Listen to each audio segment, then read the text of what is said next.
ಧರ್ಮಸ್ಥಳ ಅಂದ್ರೆ ಕೋಟ್ಯಾಂತರ ಭಕ್ತರ ಪಾಲಿನ ಪುಣ್ಯಭೂಮಿ. ಎಷ್ಟೇ ಸಂಕಷ್ಟ ಇದ್ರೂ ಮಂಜುನಾಥನ ದರ್ಶನ ಪಡೆದ್ರೆ ಮನಸ್ಸಿಗೆ ನೆಮ್ಮದಿ ಅಂತ ಭಕ್ತರು ನಂಬಿದ್ದಾರೆ. ಪ್ರತಿದಿನ ಲಕ್ಷಾಂತರ ಭಕ್ತರು ಧರ್ಮಸ್ಥಳಕ್ಕೆ ಭೇಟಿ ಕೊಡ್ತಾರೆ. ಅದೆಷ್ಟೇ ಕಷ್ಟ ದುಃಖ ಇದ್ರೂ ಮಂಜುನಾಥನ ಬಳಿ ಭಕ್ತಿಯಿಂದ ಪ್ರಾರ್ಥಿಸಿ ನೆಮ್ಮದಿ ಪಟ್ಟುಕೊಳ್ತಾರೆ. ಶ್ರೀ ಕ್ಷೇತ್ರದಲ್ಲಿ ಜನಸಂದಣಿ ಹೆಚ್ಚಾದಷ್ಟು ಭಕ್ತರು ಸಾಕಷ್ಟು ತೊಂದರೆಯನ್ನ ಅನುಭವಿಸುತ್ತಿದ್ರು. ಆದ್ರೆ ಇನ್ಮುಂದೆ ಆ ಪ್ರಾಬ್ಲಮ್ ಇರಲ್ಲ. ಧರ್ಮಸ್ಥಳ ಶ್ರೀ ಮಂಜುನಾಥ ಸ್ವಾಮಿ ದೇವಾಲಯದಲ್ಲೂ ತಿರುಪತಿ ಮಾದರಿಯಲ್ಲಿ ಕ್ಯೂ ವ್ಯವಸ್ಥೆಯನ್ನ ಜಾರಿಗೆ ತರಲಾಗಿದ್ದು, ನೂತನ ಸಂಕೀರ್ಣವನ್ನ ನಿನ್ನೆ ಉಪರಾಷ್ಟ್ರಪತಿ ಜಗದೀಪ್ ಧನ್ಕರ್ ಉದ್ಘಾಟಿಸಿದ್ದಾರೆ. ಧರ್ಮಸ್ಥಳದಲ್ಲಿ ಭಕ್ತರ ದರ್ಶನಕ್ಕೆ ತಿರುಪತಿ ಮಾದರಿಯ ಕ್ಯೂ ವ್ಯವಸ್ಥೆ ಮಾಡಲಾಗಿದೆ.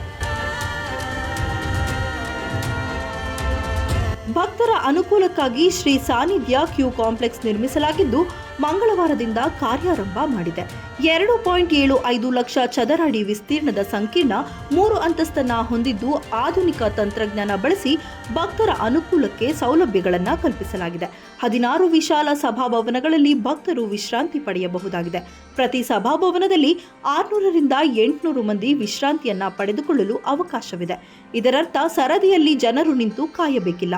ವಿಶಾಲವಾದ ಭವನದಲ್ಲಿ ಕುರ್ಚಿಗಳ ಮೇಲೆ ಕುಳಿತು ಕ್ರಮೇಣವಾಗಿ ಮುಂದಿನ ಭವನಗಳಿಗೆ ಸ್ಥಳಾಂತರಗೊಳ್ಳಬಹುದಾಗಿದೆ.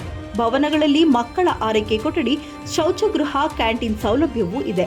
ಅಲ್ಲಲ್ಲಿ ಸೂಚನಾ ಫಲಕ ಹಾಗೂ ಸಿಸಿ ಕ್ಯಾಮೆರಾ ಅಳವಡಿಸಲಾಗಿದೆ. ಪ್ರವೇಶ ದ್ವಾರದ ಎದುರು ಧರ್ಮಸ್ಥಳದ ಇತಿಹಾಸ ಮತ್ತು ಪರಂಪರೆಯನ್ನ ಬಿಂಬಿಸುವ ಆಕರ್ಷಕ ಕಲಾಕೃತಿಗಳನ್ನು ಅಳವಡಿಸಲಾಗಿದೆ.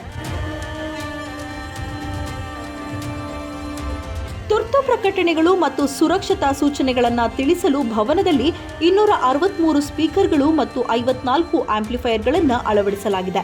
ಇದಲ್ಲದೆ 650 ಕಿಲೋವ್ಯಾಟ್ಗಳ ಸೋಲಾರ್ ಪ್ಯಾನೆಲ್ಗಳನ್ನು ಅಳವಡಿಸಲಾಗಿದ್ದು, ಇದರಿಂದ ವಿದ್ಯುತ್ ಉತ್ಪಾದಿಸಬಹುದಾಗಿದೆ.